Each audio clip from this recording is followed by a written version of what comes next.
Pemerintah Aceh Tenggara tetap konsisten melaksanakan olahraga bersama. Program yang kita tampilkan ini adalah program yang menyentuh ke masyarakat. Contohnya UMKM bisa bergerak, pemeriksaan kesehatan gratis. Di samping itu kita berolahraga. Seperti kita lihat pada hari ini, ya sudah banyak peningkatan.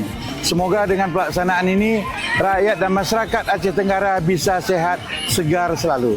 Setiap hari Minggu kita kan rutin olahraga di sini, semua kalangan masyarakat hadir. Kita bawa sekitar 1 ton. Harganya ini kita jual sesuai dengan peraturan pemerintah 60.000 per 5 kg.